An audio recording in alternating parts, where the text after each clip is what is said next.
Ya, bismillahirrahmanirrahim. Assalamualaikum warahmatullahi wabarakatuh.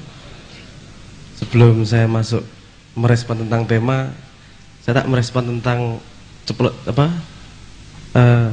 ceplosan-ceplosan yang mengingatkan saya kepada sesuatu. Itu tentang bahasa, pentingnya bahasa itu. Saya ingat cerita ngekek gue ya. Ada zamane rebutan jadi DPR, siapa aja bisa jadi DPR itu loh. Terus ada seseorang yang tidak pernah urusan seperti itu, terus nekat, terus akhirnya jadi anggota DPR. Itu tidak ada hubungannya antara pengetahuan, kepandaian, kedudukan, kira hubungannya itu dari situ. Ceritanya itu menarik karena dia harus diundang ke Jakarta. Dia belum pernah naik pesawat. Terus dia dapat tiket, dibawa ke check in, dia dapat boarding pass, terus naik dia. Dia tanya sampai naik, dia pertama kali masuk pesawat, terus tanya sama pramugari, ini saya duduknya di mana? Ya, terus pramugarinya bilang, oh bapak eksekutif, silahkan. Oh maaf, saya legislatif, bukan eksekutif. Kan. Lucu ya menurutku ya. Aku pertama ngerungoknya yang guyu ya, kayak ape. Ini bukan kejahatan, Neng ya, ada rentang antara orang otomatis naik pejabat ki pinter, orang otomatis kedudukan itu pandai, orang otomatis profesor itu pandai, enggak otomatis. Profesor itu berpengetahuan luas, beda sama pandai. Beda itu hal yang berbeda.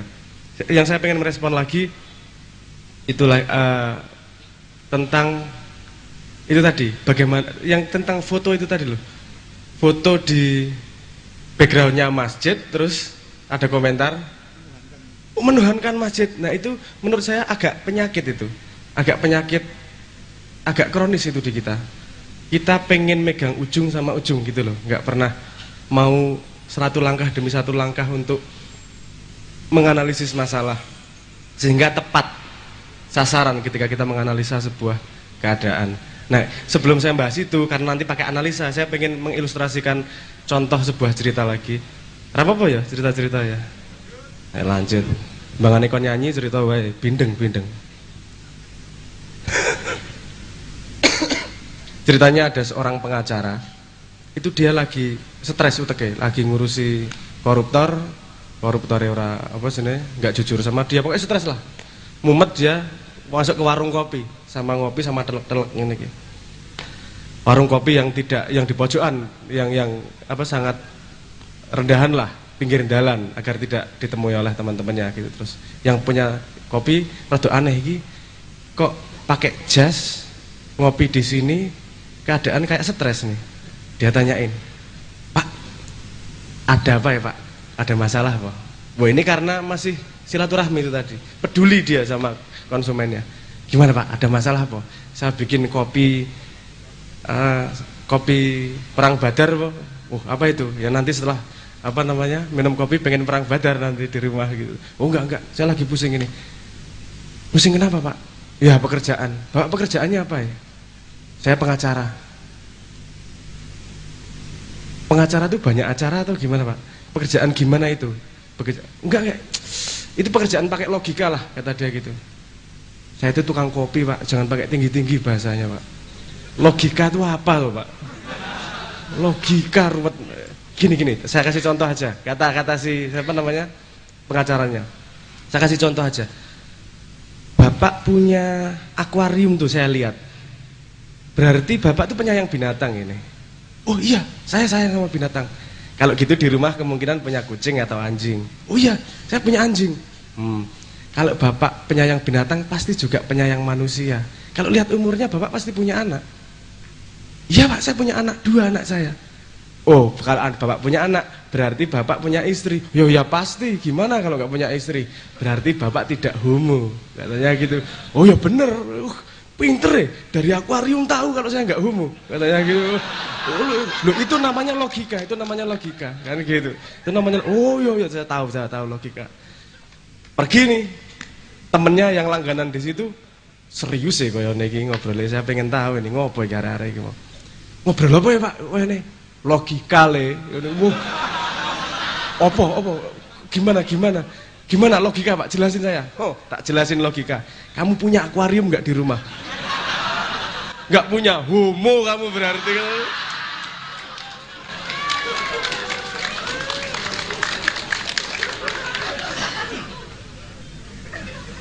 Logika nggak diambil urutannya ini loh. Dia ambil ujungnya sebab mencolot langsung akibat. Dia nggak ngurut ini terus akhirnya dapat kesimpulan. Dia langsung punya akuarium nggak punya berarti homo. Bener lah kira-kira. Itu kan mbuh males, mbuh kebiasaan berpikir yang memang pegang ujung sama ujung, tidak mau membedah sedikit demi sedikit jalan pikiran. Karena kadang-kadang kalau kita terbiasa melakukan segala sesuatu yang sudah masuk habit, itu kita mengerjakan tanpa berpikir lagi. Anda kesini yang naik motor siapa? Yang starter motornya masih hidup berapa orang katakan? Satu, oke. Lainnya berarti mati ya. Anda nggak apa-apa. Anda ini gongleng ini jenenge apa tau nek ngene? Nyetater, oke. Mancal starter iki lho.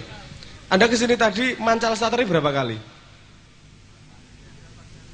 Karena Anda habit, Anda nggak berpikir seperti itu. Kadang-kadang penting. Setiap hari yang kita lakukan ini habit ini. Kita tidak akan pernah tahu apa yang rusak kalau kita tidak bisa merumuskan setiap hari yang kita lakukan. Sederhana, Anda tiap hari mandi atau enggak? Saya tanya, yang Anda sabuni pertama mana? Dada, kepala, pantat. Dada. Oke, ada yang menjawab dada. Kok iso kowe memutuskan dada? Kok ra kuping dhisik? Ya karena habit toh. Belum tentu yang diajarkan dan habit itu kan benar. Makanya kalau mau ngomong kebangkitan, kita tidak bisa ngomong kebangkitan dari yang kita anggap lihat salah saja. Kadang-kadang fondasinya nih yang salah. Makanya kita harus punya kemampuan untuk bongkar kabeh, bukan kemudian membuang. Yang baik kita ambil, yang buruk kita singkirkan. Kita punya hipotesis sendiri. Nah nanti ya, ini sekarang saya tentang kesengsaraan ini. Saya tanya, apa sangsai itu kesengsaraan. Saya tanya, definisi pasti kesengsaraan gitu. Kokean utang. Kokean utang, kuwi sengsara iku. Nek sing ngutangi lali kira-kira piye? Kebahagiaan berarti ya. Kuwi bukan sengsara kurang utang, punya utang, sengsara karena ditagih terus. Ya, kalau kemudian kamu bahagia kalau yang utangin lupa. Oke, misalnya gini, kamu sengsara karena tidak punya duit. Berarti pada zaman ini saya ngajak mikir nih, saya ngajak logika ya, mikir tentang homo ya. Logika ini, kalau definisi Anda sengsara adalah tidak punya duit, bayangkan ketika dulu belum ada duit, tidak ada orang sengsara kah? Ada. Berarti bukan urusan duit ya. Oke. Apa? Sengsara ki urusan apa? Hah? Galau terus. Nek kuwi penyakitmu jangan.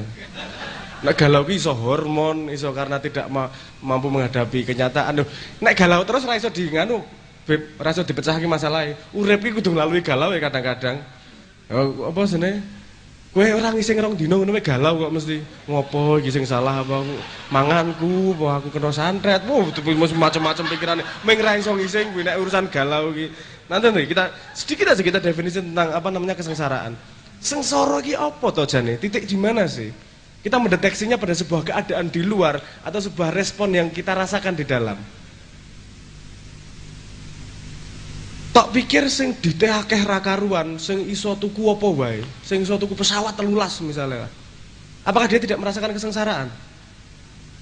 Merasakan ya. Tapi dengan ekspresi yang berbeda ya. Sengsarane dhek paling wah dino iki aku nganu apa jenenge? Pesawatku kari rolas siji tak dol sengsara bagi dhek. Kowe ngrungokke lak misuh to? Matane colok matamu kari rolas sengsara kene iki motor ora macet. Seneng bahagia. Maksud saya gini, itu relatif ya sengsara. Tapi kita paham lah yang dimaksud sengsara di sini adalah ada sebuah titik ukur standar di mana orang tidak bisa masuk pada ada yang ditindas dan ada yang menindas. Nah, itu titik kesengsaraan dalam komunal. Kalau konsep kesengsaraan pribadi, nyon sewu, ini agak panjang kita membahasnya. Tapi kita ngomong konsep kesengsaraan secara komunal. Kita membahas gini dulu. Saya tak cerita soal apa lebah misalnya. Saya tadi teringat ceritanya Habib tentang kok di mana-mana pendatang yang lebih kuat ya. Di mana-mana pendatang yang lebih kuat ya. Ini hampir negara di mana saja punya peraturan bahwa kalau ada spesies yang tidak endemik dari daerah itu masuk pasti difilter. Kenapa? Gini, ada cerita sedikit. Ada lebah yang dari mana? Anda tahu hornet? Hornet itu bahasa Indonesia ini apa ya? Sing mangani lebah. Sing gede, sing somaten apa bahasa Indonesia nih? Tawon. Kemudian tawon. Tawon yang lebah itu lebah madu. Apa? Sing hah? Yo tawon dah sekitar ngono kae, sing kuning, sing hornet lah, sak ngerti ku hornet. Hornet itu kan pembunuh luar biasa itu, pembunuh apa namanya? Lebah. Ya toh? Di seluruh dunia yang bisa ngelawan hornet itu cuman lebah dari Jepang. Dia menemukan cara. Dia tahu bahwa ketahanan panasnya hornet sama lebah itu lebih tinggi lebah. Ngelawannya ora cokot-cokotan, ngelawannya dikeruyuk, bergesekan satu sama lain sampai panasnya tinggi, hornetnya mati. Mereka masih bertahan hidup. Mbuh cara nemok ini piye nabine sapa ora ngerti sapa sing ngajari. Tapi hanya karena lebah dari Jepang yang menemukan itu. Lebah yang lain tidak menemukan cara itu. Mereka menemukan cara untuk melawan hornet luar biasa. Nah, iki digawa suatu hari ke Amerika. Ketika dia di bawah sana, lebah di Amerika tidak tahu ngelawan hornet. Dan mereka strategi perangnya lemah lah. Orang tahu tidak pernah menghadapi masalah sebesar itu kok. Ketika dimasuki lebah yang pengalaman pertarungannya tinggi, habis semua, mereka nggak bisa ngelawan lagi, setengah mati itu. Contoh lain misalnya dingo, anjing yang ada di Australia. Itu ada satu teori mengatakan bahwa itu dibawa oleh kapal. Sampai anjing aslinya punah karena kalah bersaing dengan anjing pendatang. Pendatang kitchen anjing. Maksudnya pendatang yang jangan homo logika. Enggak pendatang. Itu pendatangnya di situ tuh memang beberapa ekor anjing yang memang daya tahannya lebih tinggi. Nah, endemik, mereka karena hidup endemik itu asli tinggal di daerah situ. Karena dia asli di daerah situ, dia menemukan keseimbangannya. Dalam keseimbangan, dia pertarungannya tidak akan tinggi. Mereka akan mencoba membangun sesuatu yang lain karena sudah terjadi keseimbangan. Keseimbangan satu daerah dan keseimbangan di daerah yang lain itu berbeda. Di tempat keseimbangan yang tingkat tarungnya tinggi, dia akan punya daya tarung dan strategi tarung yang luar biasa, lebih kuat daripada sing ayem. Indonesia iki kan biyen jarang saya mencari kata musuh dalam bahasa Jawa kira ono ya. Musuh. Apa bahasa Jawa nih? Musuh. Musuh kuwi lak Medion kuwi lho. Musuh bahasa Jawa bahasa Jawa Kawi kita musuh tuh enggak ada. Saya ngasih tahu Pak Manu, itu guru saya dalam filologi, guru bahasa. Ini konsep musuh tuh nggak ada. Konsep satru, konsep bertarung boleh, tapi nggak musuhan seumur hidup. Itu memang harus bertarung. Kayak wong tinju di ring, dia bertarung tapi tidak bermusuhan loh. Tahu ya bedanya ya? Ada saatnya memang harus bertarung, ada saatnya bermusuhan. Kita nggak kenal musuhan. Makanya ketika diajak tarung kira do bingung. Piye to jane iki? Itulah tinggi peradaban dalam tanda petik juga membuka kelemahan-kelemahannya. Kita tidak pernah menggali lokal wisdom kita. Kenapa kita susah bangun? Karena gini. Sekarang ini kita kenapa susah bangkit? Saya mau ngomong kebangkitan seperti apa? Kalau kamu tidak mengambil ilusi paling dasarnya, pasti tidak akan terjadi kebangkitan yang nyata. Kenapa? Karena lapangan perangnya sudah ditentukan oleh mereka. Lihat, sistem ekonomi kita mengikuti cara internasional. Bahkan cara akuntansi aja yang ngatur IMF. Kita percaya pada ilusi bahwa yang membuat pekerjaan adalah sekolah. Sekolah sama dengan kepandaian. Padahal sekarang krisis yang namanya mahasiswa. Kebanyakan mahasiswa daripada pekerjaan yang terbuka. Sekarang di sini belum muncul nih masalah. Di sana udah mulai muncul nih masalah. lapangan pekerjaan tambah lagi sedikit karena sudah mulai diganti robot. Iki pemerintah kan mulai bingung ki, piye cara majeki robot ya. Nah robot kan ora perlu dibayar. Kalau tidak dibayar, perusahaan tidak bisa dipajeki. Kalau tidak ada pajak, tidak ada income buat negara. Mereka menemukan masalah yang kita belum sama sekali, padahal kita ikut skema mereka. Selamanya kalau kita ikut lapangan perang itu, kita tidak akan bisa bangkit. Kalau kita tidak punya hipotesis sendiri terhadap peradaban kita. Ini saya baru dengar nih. Tepuk tangan saya, Bang. Ini baru saya konfirmasi, saya kejar nih. Sekarang Indonesia, di dunia, pendidikan nomor satunya siapa? Finlandia. Anda tahu Finlandia belajar dari siapa? Dia belajar dari tulisannya Ki Hajar Dewantara. Saya baru dengar kabarnya, ini saya cari sumber primernya, saya cari sumber primernya. Sementara Taman Siswa sendiri sudah tidak mengikuti Ki Hajar Dewantara karena kalah dengan tekanan Kementerian Pendidikan. Yo, aku ora ngomong menterinya saiki yo, tapi kalah oleh sistem. Harus ada standarisasi ini gini dan seterusnya. Lihat ironinya. Yang terbaik di dunia, Finlandia, itu belajar dari kita. Dan sekarang kita belajar dari Finlandia. Ngisini-sini ra? Ngisini-sini? Hah? Pol ngisini-sini. Ah, itu cara berpikir homo itu ya. Logika. Kalau kita di sini lebih bijaksana. Loh, guru yang baik itu yang muridnya lebih pintar daripada gurunya. Ini ora apa-apa apian, wis. Ning aja suwe-suwe ya, saiki dhewe murid iki saiki. Berarti kita harus bisa menggali lagi wisdom itu. Sangat banyak. Saya kalau mau menceritakan sangat banyak buku kita yang diambil, dipelajari mereka dengan sungguh-sungguh. Mereka mengimplementasikan dengan baik dan kita lupa terhadap konsep itu. Kita terlalu sibuk dengan hal-hal kecil tanpa mikir yang fundamental. Wong ngantri neng dalan lho.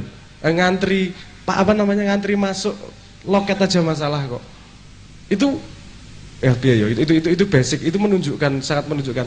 Saya mengusulkan begini aja melalui perdebatan panjang. Kelas 1 sampai kelas 3 ki aja pelajaran pengetahuan. Kalau kamu ngomong pendidikan karakter ketika gede, bullshit. Efektivitasnya akan sedikit. Kamu bangun karakter itu ketika kecil. Yang dipelajari apa? Yang dipelajari adalah yang paling banyak digunakan dalam kehidupannya. Apa yang paling banyak digunakan dalam kehidupannya? Silaturahmi, ketemu wong, ketemu wong tua, piye caranya beretika, gimana caranya bergaul, menghargai orang lain, menggunakan indera, tahu bahwa apapun yang kau lakukan akan berefek kepada orang lain. Itu akan terrefleksi dalam apapun yang kau lakukan. Kue ngising neng kamar mandi, apa jenenge? Umum, itu pun akan berpengaruh. Aduh kesuwen iki sing kebelet ngising ya akeh iki ra penak iki, tak dendenke men cepet. Mesti mikirnya gitu dia, karena dia berpikir luas. Saiki ono sing cewoke lambat banget aku kasih misuh. Bu tak cewoke apa piye? Wes kowe banget kene iki yo kebelet ngising buriku nomong 3 iki. Lagi ora mikir iki ya Allah sing kebelet ngising koyo kowe dhewe wong sak donya iki cepyot, ceprot itu kene iki ya krungu njuk gatel kae lho. Tak jeli tangane kene tak cewoke iki lho. Asem tenan nih. Enggak lah. Masalah kita sangat kompleks. Bukan hanya dari kelupaan kita terhadap sejarah kita. Jangan lupa 1000 tahun lebih kerajaan kita, Indonesia, peradaban kita berdiri itu pasti punya hipotesis tentang peradaban yang sudah terbukti loh. Ada yang sangat banyak yang bisa diambil. Aku nggak ngomong kopi 100% buta-buta di kopi gitu, nggak juga. Ada perubahan zaman, ada perubahan teknologi, ada perubahan sosial, ada perubahan cara berinteraksi. Itu harus ditranslasikan, diterjemahkan ke keadaan yang sekarang. Tapi galih-galih hakikat yang sudah terbukti itu pasti ada. Dan kita tidak mungkin kita akan tinggi gedungnya kalau kita tidak berakar fondasi kepada fondasi kita sendiri. Nah kita pakai fondasi tetangga, gede dikit dipajeki. Nggak bisa, kita harus punya hipotesis. Nah, gimana, kenapa kita sengsara? Karena kita menggadaikan isi kepala kita. Kita tidak dengan sadar menggadaikan, tapi semua yang kita percayai sebagai benar dan salah, itu tidak daulat dari yang kita punya. Kita kadang lupa juga mikirin benar salah. Semua benar salah itu datang dari sistem kepercayaan yang kamu pegang. Semua benar salah. Tidak ada kata benar, tidak ada kata salah kalau kamu tidak punya belief system yang menjadi titik timbangan. Apa ngene iki jenenge? Tuas apa? Titik tengah, jungkitan itu loh. Ini namanya belief system. Misalnya gini, mangan babi salah apa bener? Karena kowe wong Islam, belief systemmu adalah orang Islam. Nek kowe dudu wong Islam, ya ora salah.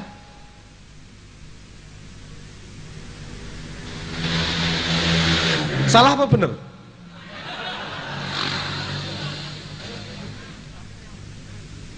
Belum sampai salah bener ya, meng ya rada mbrebeki kuping su ngono ora.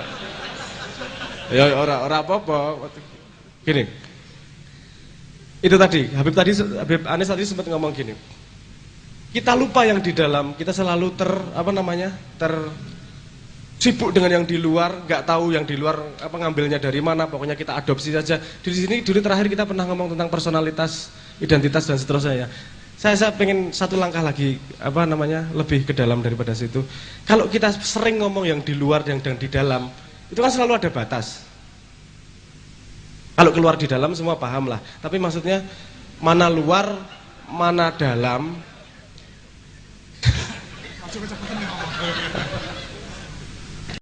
Identifikasi di dalam diri mana di luar mana yang di dalam. Saya pengen ngajak ini hipotesis ya, belum tentu benar ya, ini teori dari saya.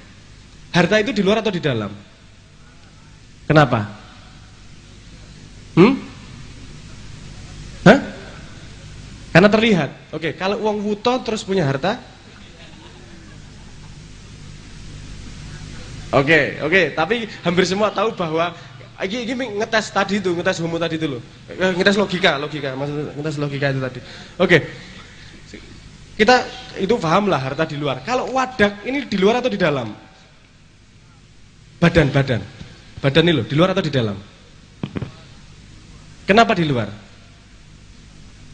Karena terlihat. Oke. Kalau pikiran di luar atau di dalam? Di dalam. Tidak terlihat. Oke, kalau kamu pipis sama merem, pipismu di luar apa di dalam? Di dalam keluar gitu ya. Oke, saya punya teori gini aja. Beb, monggo disalahkan Beb. Saya juga seneng embat-embatan tentang teori. Saya percaya begini, yang di luar itu segala sesuatu yang kalau kita tidak bawa dengan lahir, kita harus mengumpulkan sepanjang hidup kita. Harta itu kamu kumpulkan kan? Kamu mengumpulkan harta. Gampangnya gitu, yang tadinya bukan jadi milikmu. Kamu membelinya, menukarnya dengan sesuatu jadi milikmu. Itu di luar, karena kamu harus mengumpulkan. Kalau badan itu kamu mengumpulkan atau enggak? Kok iso ora? Kamu kan makan. Kamu mengumpulkan gizi dari nasi, dari tempe. Nyolong orang ini urusan nanti ya. Dari telur, dari kopi dan seterusnya. Itu kan jadi daging dalam tubuhmu, betul enggak? Kamu enggak lahir langsung gede nih saat ini gitu, teneh mbokmu bengok-bengok.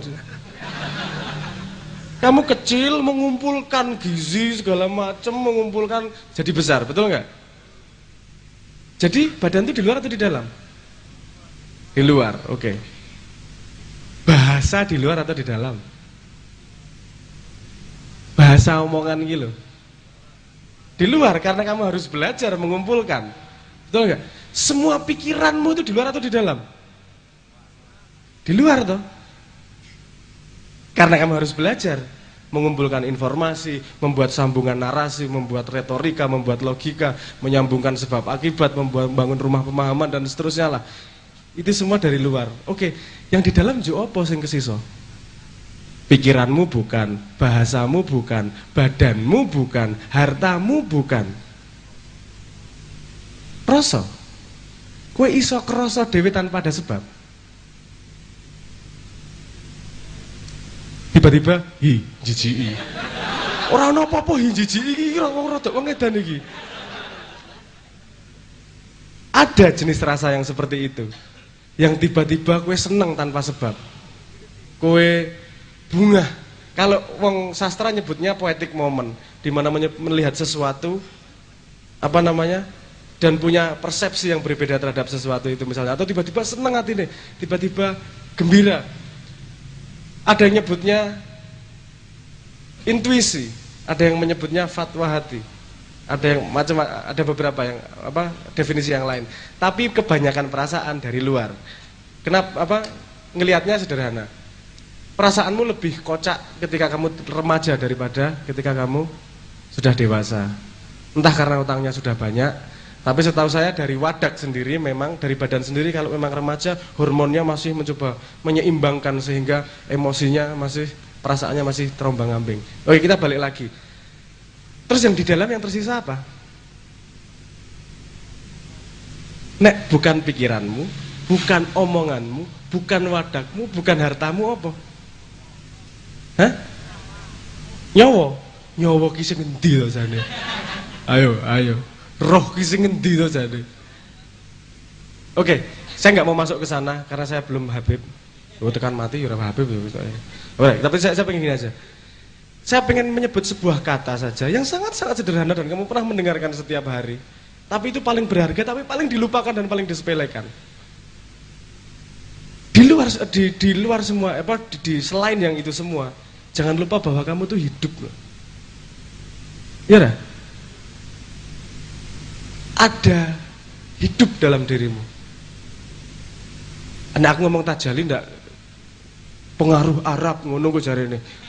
Ana sing wis Twitter aku, itu pengaruh Arab itu. Bukan yo wis oke lah. Aku tak ngomong hidup wae. Hidup. Sesedih apapun dirimu, kamu hidup atau enggak? Kamu semenderita apapun hidup atau enggak? Soalnya nek menderita banget juk mati, kowe mesti ra ngomong menderita. Ya ora? Jadi apapun di dunia, apapun yang kamu alami hanyalah ekspresi dari kehidupan. Yang namanya bersyukur dan bersabar akan otomatis kalau dalam setiap langkahmu yang kamu sadari adalah bahwa kamu masih hidup. Nah, bangsane dandani, bangkit, reformasi, menata, ini tadi mengubur rampe dari hidup. Bagaimana semakin banyak hidup yang bisa terjaga, sebagaimana semakin banyak ekspresi hidup dari Tuhan yang bisa hidup lebih lama, maka urip ki men urup. Sehingga kesengsaraan itu tidak lagi dilihat sebagai penderitaan. Sengsara enggak masalah, asal itu ekspresi dari hidup. Tapi bukan memadamkan api kehidupan, tapi menghidupkan api hidupmu. Kowe iki tepuk paham apa mung tepuk ora penak, aku akan cangkem ra cetha tak tepuk mung gek mandek ngono. Sing penting urip, iya ta? Oke. Nanti kita bisa bahas lebih lanjut, tapi teori saya seperti itu. Oke, ojo lali. Saya rangkum tadi, jangan lupa kita mencari fundamental ke dalamnya. Jangan lupa pilah logika, selalu mempertanyakan kepada diri, apakah ini yang sejati ataukah ini bukan, dan selalu ingat pada akhirnya apapun yang kamu lakukan, kamu pikirkan, kamu usahakan, kamu sedihkan, itu adalah ekspresi hidup, dan hidup adalah hadiah yang luar biasa dari Tuhan untuk Tuhan bisa mengalami dirinya sendiri.